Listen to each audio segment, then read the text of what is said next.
Hello my dear students, welcome to my YouTube channel. ನನ್ನ ಹೆಸರು ಆಯಿಷಾ ದೊಡ್ಮನಿ. ವಿದ್ಯಾರ್ಥಿಗಳೇ, ಇವತ್ತಿನ ಈ ವಿಡಿಯೋದಲ್ಲಿ ನಾವು 10ನೇ ತರಗತಿಯ ಗಣಿತ ವಿಷಯಕ್ಕೆ ಸಂಬಂಧಿಸಿದ ಸಮಾಂತರ ಶ್ರೇಣಿಗಳು ಅನ್ನೋ ಪಾಠದ ಮೇಲೆ ವಿಡಿಯೋನ ಸ್ಟಾರ್ಟ್ ಮಾಡೋಣ. ಓಕೆನಾ?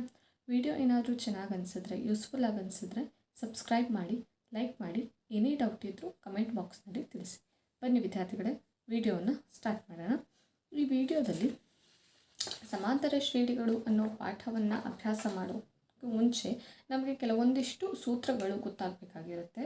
ನೋಡ್ರಿ ಯಾವ್ಯಾವುದು ಅಂಥೇಳಿ. ಮೊದಲನೇದು ಸಮಾಂತರ ಶ್ರೇಣಿಯ ಪದಗಳು.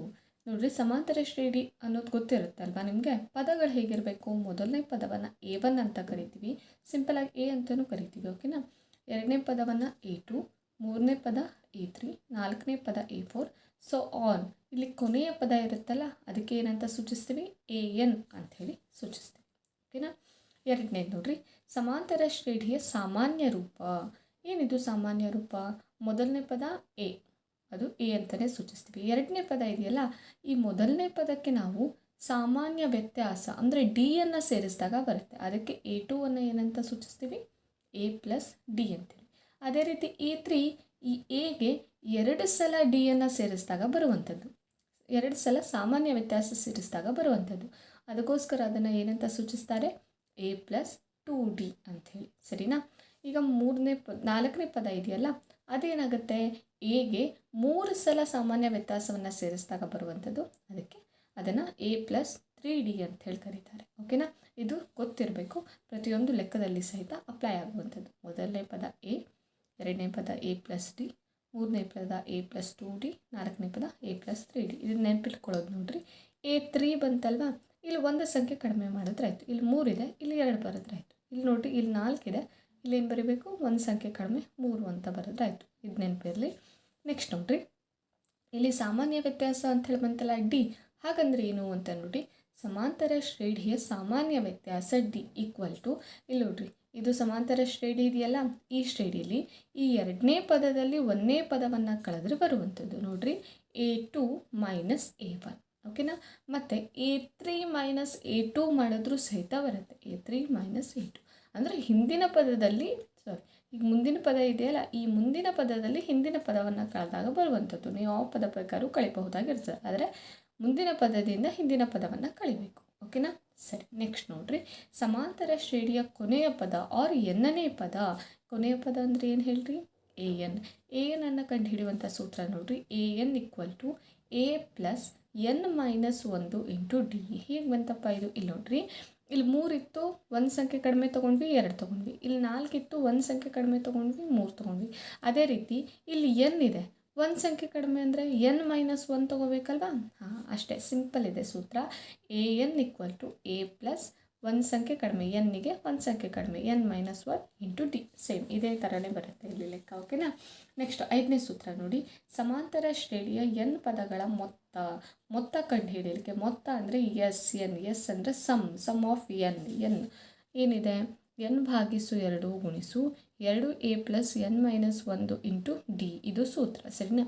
ಸೇಮ್ ಇದೇ ಇರುತ್ತೆ, ಅದಕ್ಕೊಂದು 2 ಮತ್ತು n/2 ಗುಣಾಕಾರ ಆಗುತ್ತೆ. ಓಕೆನಾ?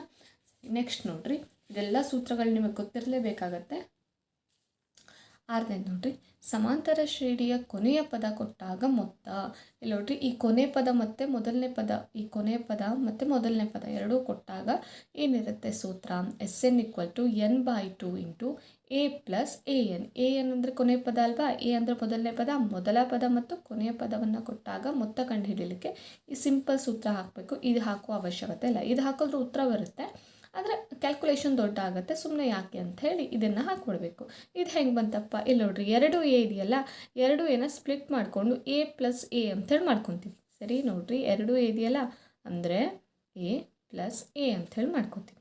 A + A, ಈ ಎನ ಇಲ್ಲೇ ಇಟ್ಟೆ, ಈ A ಇದು ನೋಡ್ರಿ, A + n - 1 D ಅಂತಂದ್ರೆ ಏನರ್ಥ? AN ಅಂತೇಳ, ಅದನ್ನು ಇಲ್ಲಿ ತೊಗೊಬರ್ತೀವಿ. ಇಷ್ಟೇ ಸಿಂಪಲ್. ಓಕೆನಾ?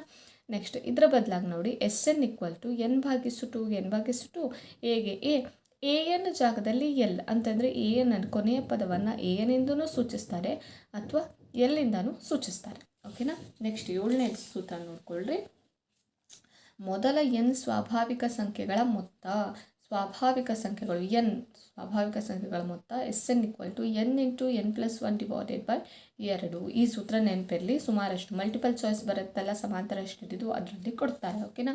ನೆಕ್ಸ್ಟ್ ನೋಡ್ರಿ, ಮೊದಲ n ಬೆಸ ಸಂಖ್ಯೆಗಳ ಮೊತ್ತ, ಇದು ಸ್ವಾಭಾವಿಕ ಸಂಖ್ಯೆಗಳು. ನೆಕ್ಸ್ಟ್ ಬರೋದು ಬೆಸ ಸಂಖ್ಯೆಗಳ ಮೊತ್ತ. Sn = ಏನಾಗುತ್ತೆ, n².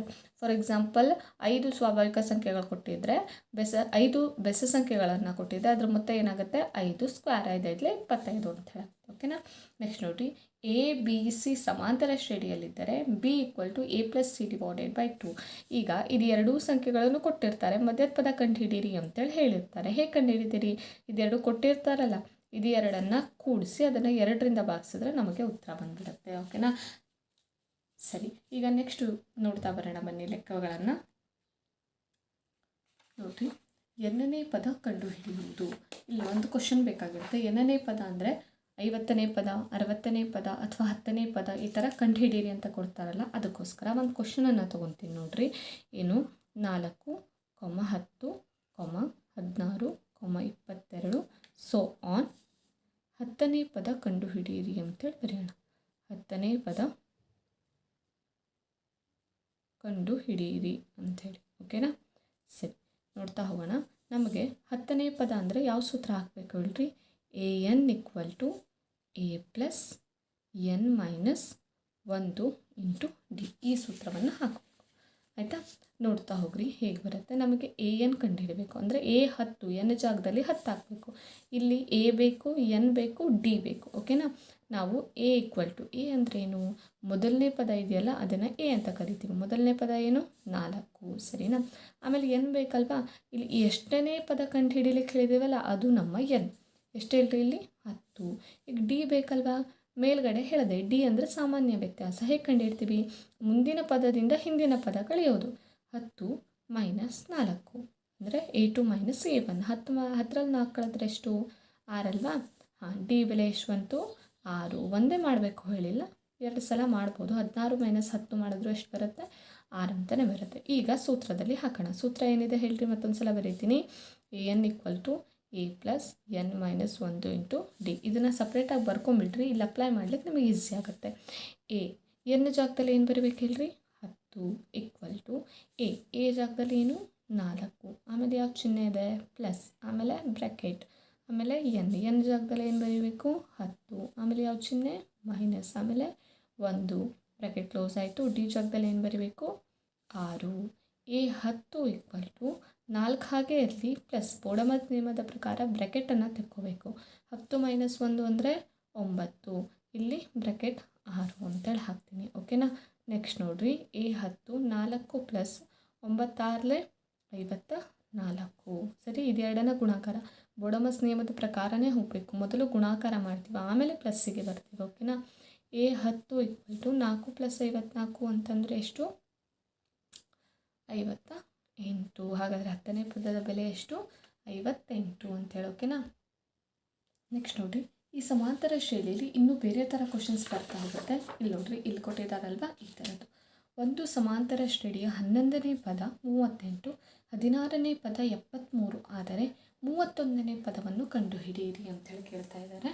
ನೋಡ್ತಾ ಹೋಗ್ರಿ, ನಮಗೇನು ಕಂಡುಹಿಡಬೇಕಲ್ಲ ಅದನ್ನು ಫಸ್ಟು ನೋಡ್ಕೋಬೇಕು. ಏನು ಕಂಡುಹಿಡಬೇಕು ನಾವು ಅಂಥೇಳಿ, 31 ಅಂತಂದರೆ a 31 ಕಂಡುಹಿಡಬೇಕು. a 31 ಸಾಮಾನ್ಯ ರೂಪ ಏನು ಹೇಳ್ರಿ, a + 30 d ಅಂತ ಹೇಳಿ. ಓಕೆನಾ. ಹಾಗಾದರೆ ನಮಗೆ a ಗೊತ್ತಿರಬೇಕು, d ಗೊತ್ತಿರಬೇಕು. ಅದು ಗೊತ್ತಿದೆಯಾ ಇಲ್ಲಿ, ಇಲ್ಲ. ಯಾವುದನ್ನು ತೊಗೊಂಡು ಅದನ್ನು ಕಂಡುಹಿಡಬೇಕು. ಇಲ್ಲಿ ನೋಡಿರಿ, ಇಲ್ಲಿ ಹಿಂಟ್ ಕೊಟ್ಟಿದ್ದಾರೆ. 11ನೇ ಪದ 38, 16ನೇ ಪದ 73 ಅಂಥೇಳಿ ಕೊಟ್ಟಿದ್ದಾರೆ. ಆ ಹಿಂಟನ್ನು ತೊಗೊಂಡು ಕಂಡುಹಿಡಬೇಕು. ಸರಿ, ಇಲ್ಲ ಆ ಹಿಂಟನ್ನು ಸಾಲ್ವ್ ಮಾಡ್ತಾ ಬರೋಣ. 11ನೇ ಪದ ಅಂದರೆ a 11 = ಎಷ್ಟು, 38. a 11 ಅಂದರೆ ಏನರ್ಥ, a ಪ್ಲಸ್, ಇಲ್ಲಿ 11 ಅಂದರೆ ಒಂದು ಸಂಖ್ಯೆ ಹಿಂದೆ ತೊಗೋಬೇಕು ಅಂತ ಹೇಳಿದ್ದೆ ಅಲ್ವಾ.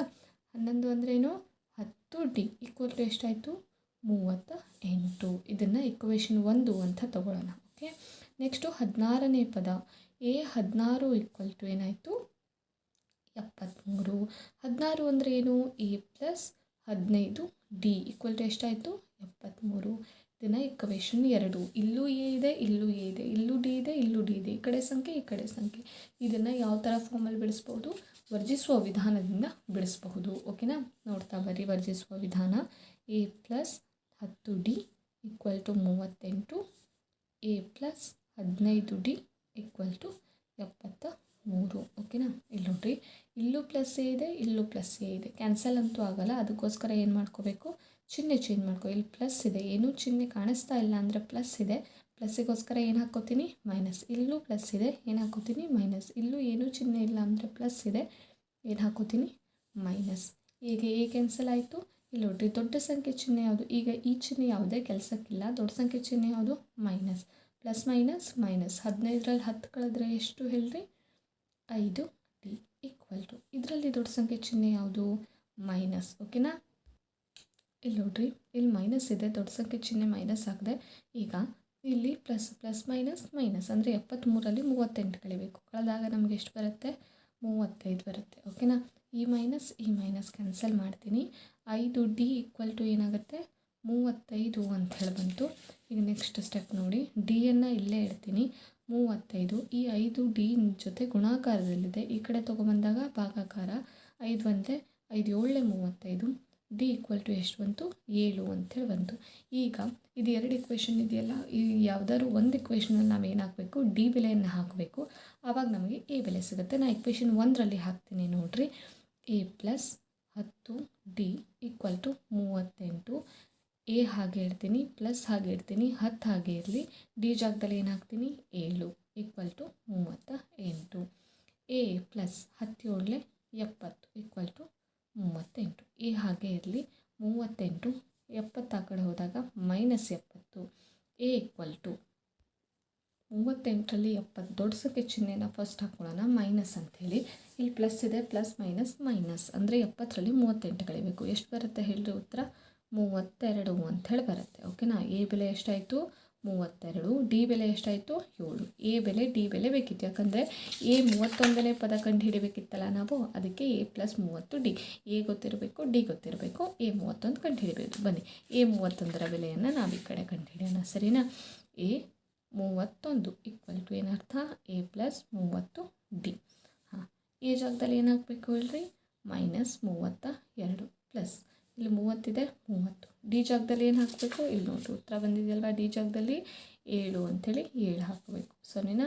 -32 ಇಲ್ಲಿ ನೋಡಿ, ಪ್ಲಸ್ 7 0 0 7 3 21. ದೊಡ್ಡ ಸಂಖ್ಯೆ ಚಿಹ್ನೆ ಯಾವುದು? ಪ್ಲಸ್. ಹೌದಲ್ಲ? ನೆಕ್ಸ್ಟು ಪ್ಲಸ್ ಮೈನಸ್ ಮೈನಸ್ ಅಂದರೆ ಏನು ಮಾಡಬೇಕು? ಕಳಿಬೇಕು. ಓಕೆನಾ? 210ರಲ್ಲಿ 32 ಕಳೆದ್ರೆ ಎಷ್ಟು ಬರುತ್ತೆ? 178 ಅಂಥೇಳಿ ಬರುತ್ತೆ. ಹಾಗಾದರೆ ಎ 31ನೇ ಪದ ಎಷ್ಟು? 178 ಅಂಥೇಳಿ. ಸರಿನಾ? ಈ ಥರ ಕ್ವಶನ್ಸ್ ಬಂದರೆ ಈಸಿಯಾಗಿ ಸಾಲ್ವ್ ಮಾಡೋದು. ಫಸ್ಟ್ ಏನು ಮಾಡಿರಿ ಅಂತಂದರೆ, ಒಂದೊಂದೇ ಸೆಂಟೆನ್ಸ್ ಓದ್ತಾ ಹೋಗ್ರಿ. ಏನು ಕೊಟ್ಟಿದ್ದಾರೆ? 11ನೇ ಪದ ಅಂದರೆ ಎ 11 ಎಷ್ಟು ಕೊಟ್ಟಿದ್ದಾರೆ? 38. ಈ ಥರ ಒಂದೊಂದೇ ಪದವನ್ನು ನೋಡ್ತಾ ಹೋಗ್ರಿ, ಸಾಲ್ವ್ ಮಾಡ್ತಾ ಹೋಗ್ರಿ, ಉತ್ತರ ಈಸಿಯಾಗಿ ಬರುತ್ತೆ. ಓಕೆನಾ? ಸರಿ, ಈಗ ನೆಕ್ಸ್ಟ್ ನೋಡ್ತಾ ಬರೋಣ ಬನ್ನಿ. ಸಮಾಂತರ ಶ್ರೇಣಿಯ n ಪದಗಳವರೆಗಿನ ಮೊತ್ತ. ಎಷ್ಟು ಪದಗಳನ್ನು ಕೊಟ್ಟಿರ್ತಾರೆ, ಅದರ ಮೊತ್ತವನ್ನು ಕಂಡುಹಿಡಿಬೇಕು. ಓಕೆನಾ? ಕ್ವಶನನ್ನು ಬರ್ಕೊತೀನಿ ನೋಡಿರಿ. First 2, 7, 12 so on up to 10 ಪದಗಳವರೆಗಿನ ಮೊತ್ತ. 10 ಪದಗಳವರೆಗಿನ ಮೊತ್ತ ಅಂಥೇಳಿ ಈ ಕ್ವಶನ್. ಓಕೆನಾ? ನೋಡ್ತಾ ಹೋಗ್ರಿ. ಮೊತ್ತ ಅಂತ ಬಂದ ತಕ್ಷಣ ನಮ್ಗೆ ಯಾವ ಸೂತ್ರ ಬರಬೇಕು? SN equal to n/2 into 2a plus n-1 into d ಅಂಥೇಳಿ ಬರಬೇಕು. ನಮಗೇನೇನು ಬೇಕು ಇದರಲ್ಲಿ? n ಬೆಲೆ ಬೇಕು, ಎ ಬೆಲೆ ಬೇಕು, ಡಿ ಬೆಲೆ ಬೇಕು. ಸರಿನಾ? ನೋಡಿ ಬರ್ಕೊಳ್ರಿ. ಏನು? n ಅಂದರೆ 10 ಪದಗಳು ಅಂತಾರೆ. ಎಲ್ಲಿ ತನಕ ಕಂಡುಹಿಡಿಬೇಕು? 10 ಪದಗಳು ಅಂದ್ರಲ್ಲ, n ಬೆಲೆ ಏನಾಗುತ್ತೆ ಹಾಗಾದರೆ? 10 ಅಂತ ಹೇಳಾಗುತ್ತೆ. ಸರಿ, ನೆಕ್ಸ್ಟ್ ಏನು? ಎ ಬೇಕು. ಎ ಅಂದರೆ ಏನರ್ಥ ಹೇಳ್ರಿ? ಸಮಾಂತರ ಶ್ರೇಣಿಯ ಮೊದಲನೇ ಪದ ಎಷ್ಟಿದೆ ಗೊತ್ತಾ? 2 ಅಂತ ಹೇಳಿದೆ. ಓಕೆನಾ? ನೆಕ್ಸ್ಟ್ ನೋಡ್ರಿ, ಡಿ ಬೆಲೆ. ಡಿ ಹೆಂಗೆ ಕಂಡುಹಿಡಿಬೇಕು ಹೇಳ್ರಿ? ಎರಡನೇ ಪದದಿಂದ ಮೊದಲನೇ ಪದ ಕಳಿಬೇಕು. 7ರಲ್ಲಿ ಎಷ್ಟನ್ನು ಕಳಿಬೇಕು? 2. ಡಿ ಎಷ್ಟಾಯಿತು? 7ರಲ್ಲಿ 2 ಕಳೆದ್ರೆ 5. ಸರಿನಾ? ಡಿ ಬೆಲೆ ಸಿಕ್ತು ನಮಗೆ. ಈಗ ಇದನ್ನೆಲ್ಲ ತೊಗೊಂಡು ಹೋಗಿ ಏನಾಗಬೇಕು? ಇಲ್ಲಿ ಹಾಕಬೇಕು. ನೋಡಿ, ಎನ್ ಜಾಗದಲ್ಲಿ ಏನು ಹಾಕ್ತೀರಿ? 10 equal equal to n 10/2 equal to 2. A ಜಾಗದಲ್ಲಿ ಏನು ಹಾಕ್ತೀರಿ 2 ಪ್ಲಸ್ ಎನ್ ಜಾಗದಲ್ಲಿ 10 ಮೈನಸ್ 1, ಆಮೇಲೆ ಡಿ ಇದೆ, ಡಿ ಜಾಗದಲ್ಲಿ 5. ನೋಡಿರಿ ಬೆಲೆ ಹಾಕೋದು ಸಿಂಪಲ್ ಆಗಿದೆ. ಎ ಜಾಗದಲ್ಲಿ ಎ ಹಾಕೋದಾಯಿತು, ಪ್ಲಸ್ ಜಾಗದಲ್ಲಿ ಪ್ಲಸ್, ಎನ್ ಜಾಗದಲ್ಲಿ ಎನ್, ಬ್ರ್ಯಾಕೆಟ್ ಎಲ್ಲೆಲ್ಲಿದೆ ಬ್ರ್ಯಾಕೆಟ್, ಈ ಥರ ಬೆಲೆ ಹಾಕಿ ಈ ಥರ ಬರೆದ್ರೆ ಇದಕ್ಕೆ ಹಾಫ್ ಮಾರ್ಕ್ಸ್. ಇಲ್ಲಿ ಬೆಲೆಯನ್ನು ಹಾಕಿದ್ರೆ ಇದಕ್ಕೆ ಹಾಫ್ ಮಾರ್ಕ್ಸ್. ನೀವು ಇಲ್ಲೇ ಈಸಿಯಾಗಿ 1 ಮಾರ್ಕ್ಸನ್ನು ತೊಗೋಬೋದು. ಈ ಕ್ವಶನ್ಸ್ ಆಲ್ಮೋಸ್ಟ್ ನಿಮಗೆ 3 ಮಾರ್ಕ್ಸಿಗೋಸ್ಕರ ಕೇಳ್ತಾರೆ. ನೋಡಿರಿ ಇಲ್ಲೇ ಆರಾಮ್ಸೆ ನೀವು 1 ಮಾರ್ಕ್ಸನ್ನು ತೊಗೋಬೋದು. ಓಕೆನಾ. ನೆಕ್ಸ್ಟ್ ಬರ್ರಿ, ಎಸ್ 10 ಈಕ್ವಲ್ ಟು 2 1 2 5. ಇಲ್ಲಿ ಭಾಗ ಹೋದ್ರೆ ಮಾತ್ರ ಭಾಗ ಹೊಡೀರಿ, ಇಲ್ಲಾಂದ್ರೆ ಹೊಡೆಯೋ ಅವಶ್ಯಕತೆ ಇಲ್ಲ. ನೆಕ್ಸ್ಟ್ ಇಲ್ಲಿ 2 ಈ ಕಡೆ ಯಾವುದಾದ್ರು ಪಾರ್ಟಿಯಿಂದ ಭಾಗ ಹೋಗೋದಿರುತ್ತೆ. ಓಕೆನಾ. ಭಾಗ ಹೋದ್ರೆ ಮಾತ್ರ ಹೊಡೀರಿ. ನೆಕ್ಸ್ಟ್ ಇಲ್ಲಿ ಏನು ಉಳೀತು 5 ಬ್ರ್ಯಾಕೆಟ್ 2 2 4 ಪ್ಲಸ್ 10ರಲ್ಲಿ 1 ಕಳೆದ್ರೆ ಎಷ್ಟು 9, ಭಾಗಿಸು ಇಲ್ಲೆಷ್ಟು ಗುಣಿಸು ಇಲ್ಲೆಷ್ಟು ಉಳೀತು 5. ಓಕೆನಾ. 10ರಲ್ಲಿ 1 ಕಳೆದ್ರೆ 9, 2 2 4 ಪ್ಲಸ್ಸಿಗೆ ಪ್ಲಸ್ 9 ಇಲ್ಲೊಂದು 5. ಓಕೆ. ಎಸ್ 10 ಈಕ್ವಲ್ ಟು 5 ಹಾಗೆ ಇರಲಿ, 4 ಹಾಗೆ ಇರಲಿ, ಪ್ಲಸ್ 9 5 ಎಷ್ಟು 45. ನೆಕ್ಸ್ಟ್ ನೋಡಿರಿ, ಎಸ್ 10 ಈಕ್ವಲ್ ಟು 5 ಹಾಗೆ ಇರಲಿ, ಇದನ್ನು ಕೊನೆಗೆ ಮಾಡಬೇಕು. ಓಕೆನಾ. ಬ್ರ್ಯಾಕೆಟನ್ನು ತೆಕ್ಕೋಬೇಕಲ್ವಾ ಫಸ್ಟು. ಸರಿ. ನೆಕ್ಸ್ಟ್ ನೋಡಿರಿ, 45 ಪ್ಲಸ್ 4 ಅಂತಂದರೆ 49. ಓಕೆನಾ. ಎಸ್ 10 ಈಕ್ವಲ್ ಟು 5ರಿಂದ 49 ಕುಣಿಸ್ಬೇಕು. 49 ಗುಣಿಸು 5, 5 9 45, 5 4 24, 24 ಎಷ್ಟು ಬಂತು 245 ಅಂಥೇಳಿ ಬಂತು. ಇದೇ ಇದ್ರ ಉತ್ತರ. ಇಷ್ಟೇ ಸಿಂಪಲ್ಲಾಗಿ ಇದನ್ನು ಸಾಲ್ವ್ ಮಾಡಬಹುದು. ಸರಿನಾ. ಬನ್ನಿ ನೆಕ್ಸ್ಟ್ ಲೆಕ್ಕನ ನೋಡೋಣ. ನೆಕ್ಸ್ಟ್ ನೋಡಿರಿ, ಇದರಲ್ಲಿ ಮತ್ತೊಂದು ಥರದ ಕ್ವಶನನ್ನು ಕೊಟ್ಟಿರ್ತಾರೆ. ಯಾವ ಥರದ್ದು ಅಂತಂದರೆ ಎನ್ ಈಕ್ವಲ್ ಟು 3 + 4n ಅಂತ ಕೊಟ್ಬಿಟ್ಟು, ಇದು 1 ಮಾರ್ಕ್ಸಿಗೆ ಕೊಡುವಂಥದ್ದು. 4n ಅಂತ ಕೊಟ್ಟು ಎರಡನೇ ಪದ ಬೇಡ, 5ನೇ ಪದವನ್ನು ಕಂಡುಹಿಡಿಯಿರಿ ಅಂತೇಳಿ ಕೊಡ್ತಾರೆ. 5ನೇ ಪದವನ್ನು ಕಂಡುಹಿಡಿಯಿರಿ. ಇದನ್ನು ಹೆಂಗೆ ಕಂಡುಹಿಡಿಯೋದು ನೋಡಿರಿ, ಎನ್ ಜಾಗದಲ್ಲಿ ಏನು ಹಾಕಬೇಕು 5 ಈಕ್ವಲ್ ಟು 3 + 4, ಎನ್ ಜಾಗದಲ್ಲಿ 5. A 5 equal to 3 + 4 5 20. A 5 equal to 20 + 3 ಅಂದರೆ 23. ಈ ಥರ ಮಾಡಿದ್ರಾಯಿತು.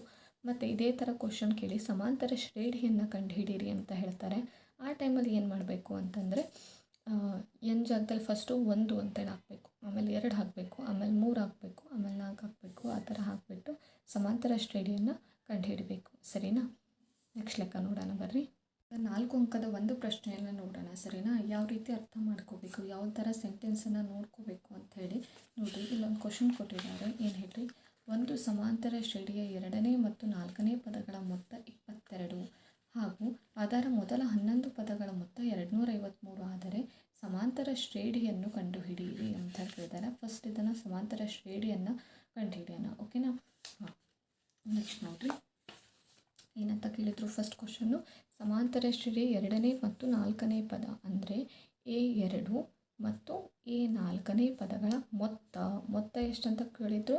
ಈಕ್ವಲ್ ಟು ಎಷ್ಟು 22 ಅಂತ ಹೇಳಿದರು. ಫಸ್ಟ್ ಈಕ್ವೇಷನ್ನ ಸಾಲ್ವ್ ಮಾಡೋಣ, ಆಮೇಲೆ ನೆಕ್ಸ್ಟ್ ನೋಡೋಣ. A2 ಅದರ ಸಾಮಾನ್ಯ ರೂಪ ಏನು ಹೇಳ್ರಿ, A + D ಪ್ಲಸ್ A4ರ ಸಾಮಾನ್ಯ ರೂಪ A + 3D ಈಕ್ವಲ್ ಟು ಎಷ್ಟು 22.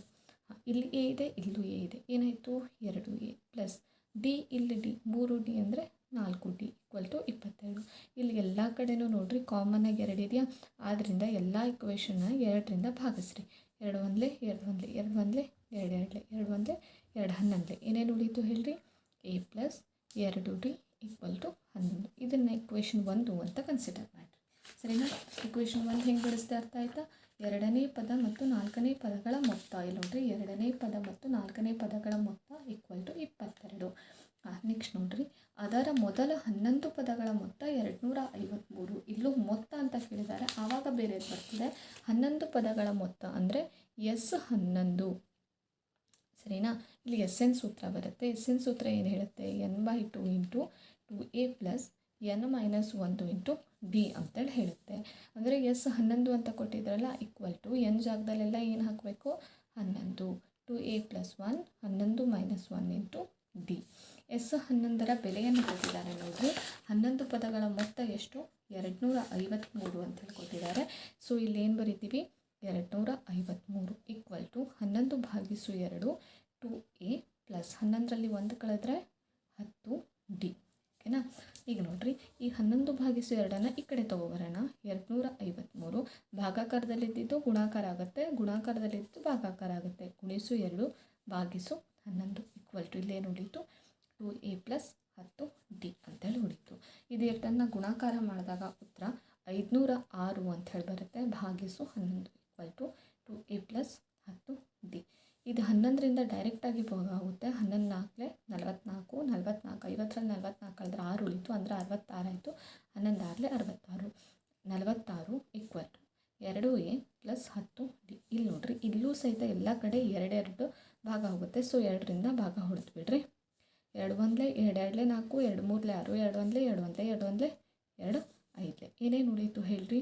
23 equal to a plus 5d ಅಂತ ಹೇಳಿ ಉಳೀತು. ನಾನು ಏನು ಮಾಡ್ತೀನಿ, ಈ ಕಡೆ ಇಕ್ವೇಷನ್ ತೊಗೊಂಡಿದ್ವಲ್ಲ ಅದೇ ಥರ ಅದನ್ನು ಬರ್ಕೊತೀನಿ. a plus 5d equal to 23 ಅಂಥೇಳಿ ಅದಕ್ಕೆ ಇಕ್ವೇಷನ್ 2 ಅಂತೇಳಿ ಹೆಸರು ಕೊಡ್ತೀನಿ. ಓಕೆನಾ. ನೆಕ್ಸ್ಟ್ ನೋಡಿರಿ, ಏನು ಕಂಡುಹಿಡಿಬೇಕು ಅಂತ ಹೇಳಿದ್ದಾರೆ. ಆದರೆ ಸಮಾಂತರ ಶ್ರೇಣಿಯನ್ನು ಕಂಡುಹಿಡಿಯಿರಿ. ಸಮಾಂತರ ಶ್ರೇಣಿ ಕಂಡುಹಿಡಬೇಕು ಅಂದರೆ ಅದರ ಸಾಮಾನ್ಯ ರೂಪ ಏನೇನಿದೆ ಹೇಳ್ರಿ. ಅದರ ಸಾಮಾನ್ಯ ರೂಪ a, a plus d, a plus 2d, ಏನು a ಪ್ಲಸ್ 3d. ಈ ಥರ ಸಮಾಂತರ ಶ್ರೇಣಿ. ನಮಗೇನು ಬೇಕು, a ಬೇಕು, d ಬೇಕು, ಹೌದಿಲ್ಲ. ಈಗ ಇದೆರಡು ಇಕ್ವೇಷನ್ನ ಕನ್ಸಿಡರ್ ಮಾಡಿಕೊಂಡು ವರ್ಜಿಸುವ ವಿಧಾನದಿಂದ a ಮತ್ತು d ಕಂಡುಹಿಡಿಯೋಣ. a plus 2d equal to ಎಷ್ಟಾಯಿತು 11. ನೆಕ್ಸ್ಟ್ ಇಲ್ಲಿ a plus 5d equal to ಎಷ್ಟಾಯಿತು 23. ಸರಿನಾ. ಎರಡೂ ಕಡೆ ಏನೇ ಇರೋದ್ರಿಂದ ಚಿಹ್ನೆಯನ್ನು ಚೇಂಜ್ ಮಾಡ್ತಾ ಹೋಗ್ತೀನಿ. ಕ್ಯಾನ್ಸಲ್ ಆಯಿತು. ದೊಡ್ಡ ಸಂಖ್ಯೆ ಚಿಹ್ನೆ ಹಾಕ್ತೀನಿ. ಪ್ಲಸ್ ಮೈನಸ್ ಮೈನಸ್ 5ರಲ್ಲಿ 2 ಕಳೆದ್ರೆ 3d ಈಕ್ವಲ್ ಟು ದೊಡ್ಡ ಸಂಖ್ಯೆ ಚಿಹ್ನೆ ಮೈನಸ್ 23ರಲ್ಲಿ 11 ಕಳಿಬೇಕು. 23 ಮೈನಸ್ 11, 3ರಲ್ಲಿ 1 ಕಳೆದ್ರೆ 2, 2ರಲ್ಲಿ 1 ಕಳೆದ್ರೆ 1. ಸರಿನಾ. ಸಾರಿ, 3ರಲ್ಲಿ 1 ಕಳೆದ್ರೆ 2, 2ರಲ್ಲಿ 1 ಸರಿ 12. ಮೈನಸ್ ಮೈನಸ್ ಕ್ಯಾನ್ಸಲ್ ಆಯಿತು. 3d ಈಕ್ವಲ್ ಟು ಎಷ್ಟಾಯಿತು 12. ನೆಕ್ಸ್ಟ್ ನೋಡಿರಿ, d ಈಕ್ವಲ್ ಟು ಎಷ್ಟಾಯಿತು 12. ಈ 3 ಗುಣಾಕಾರದಲ್ಲಿದೆ, ಈ ಕಡೆ ಬಂದಾಗ ಭಾಗಾಕಾರ. 3 1 3 4 d ಬೆಲೆ ಎಷ್ಟಾಯಿತು 4. ಸರಿನಾ. ಇದನ್ನು ಡಿ ಬೆಲೆಯನ್ನು ಯಾವುದಾದ್ರೂ ಒಂದು ಇಕ್ವೇಷನಲ್ಲಿ ಹಾಕಿ a ಬೆಲೆಯನ್ನು ಕಂಡುಹಿಡಿಯೋಣ. a plus 2d equal to 11, a plus 2 d ಬೆಲೆ ಎಷ್ಟು 4 equal to 11, a plus 4 2 8 equal to 11, a equal to 11 minus 8 plus 8 ಆ ಕಡೆ ಹೋದಾಗ ಮೈನಸಲ್ಲಿ 8 ಅಲ್ಲ, 11ರಲ್ಲಿ 8 ಕಳೆದ್ರೆ ಎಷ್ಟು 9 10 11 3. ಓಕೆನಾ. a ಈಕ್ವಲ್ ಟು ಏನು ಬಂತು 3 ಬಂತು. ಈಗ ಸಮಾಂತರ ಶ್ರೇಣಿಯನ್ನು ಕಂಡುಹಿಡಿಯಬಹುದಾ. ಏನು ಹೇಳಿ, ಸಮಾಂತರ ಶ್ರೇಣಿ ಅಂದರೆ ಮೊದಲನೇ ಪದ 3, ಎರಡನೇ ಪದ ಏನಾಗುತ್ತೆ a ಈಕ್ವಲ್ ಟು 3 ಆಯಿತಾ. a ಪ್ಲಸ್ d ಅಂತಂದರೆ 3 ಪ್ಲಸ್ 4 4 3 7. ಮೂರನೇ ಪದ a ಪ್ಲಸ್ 2d, a ಅಂದರೆ 3 ಪ್ಲಸ್ 2ಗೆ 2, d ಜಾಗದಲ್ಲಿ ಏನು ಹಾಕ್ತೀರಿ 4 equal to 3 plus 4 2 8 equal to 8 3 11. ಓಕೆನಾ. ಹಾಗಾದರೆ ಸಮಾಂತರ ಶ್ರೇಣಿ ಏನಾಯಿತು 3, 7, 11 ಸೋ ಆನ್. ಇದು ಸಮಾಂತರ ಶ್ರೇಣಿ. ಇದರಲ್ಲೇ ಮತ್ತೆ ನೆಕ್ಸ್ಟ್ ಕ್ವಶನನ್ನು ನೋಡಿದ್ದಾರೆ, ಬರೀ ನೋಡ್ತಾ ಹೋಗೋಣ ಏನದು ಅಂಥೇಳಿ. ನೋಡಿರಿ, ಇದರಲ್ಲಿ ನೆಕ್ಸ್ಟು ಕೊನೆಗೆ ಏನಂತ ಕೊಟ್ಟಿದ್ದಾರೆ ಅಂಥೇಳಿ. ಸಮಾಂತರ ಶ್ರೇಣಿಯ ಕೊನೆಯ ಪದವು 67 ಆದರೆ ಶ್ರೇಣಿಯಲ್ಲಿನ ಪದಗಳ ಸಂಖ್ಯೆಯನ್ನು ಕಂಡುಹಿಡಿಯಿರಿ. ಕೊನೆಯ ಪದ ಅಂದರೆ ನಮಗೆ ಗೊತ್ತಿದೆ, ಏನು ಹೇಳಿರಿ an ಈಕ್ವಲ್ ಟು ಎಷ್ಟು ಕೊಟ್ಟಿದ್ದಾರೆ 67. ಸರಿನಾ. an ಸೂತ್ರವನ್ನು ಹಾಕೋಣ. an equal to a plus n minus 1 into d. ನಾವೇನು ಕಂಡುಹಿಡಬೇಕು, ಪದಗಳ ಸಂಖ್ಯೆ ಅಂದರೆ ಎನ್ನನ್ನು ಕಂಡುಹಿಡಬೇಕು. ನಮಗೆ ಏನೂ ಆಲ್ರೆಡಿ ಗೊತ್ತಿದೆ. ಏನು ಹೇಳ್ರಿ a ಈಕ್ವಲ್ ಟು 3 ಅಂಥೇಳಿ.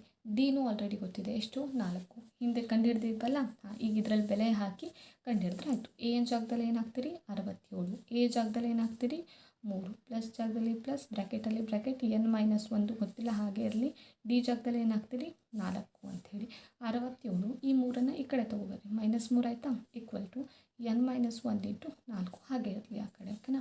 67ರಲ್ಲಿ 3 ಕಳೆದ್ರೆ ಎಷ್ಟು 64 ಈಕ್ವಲ್ ಟು n ಮೈನಸ್ 1 ಇರಲಿ. ಈ 4 ಗುಣಾಕಾರದಲ್ಲಿದೆ, ಈ ಕಡೆ ತೊಗೊಬಂದಾಗ ಭಾಗಾಕಾರ.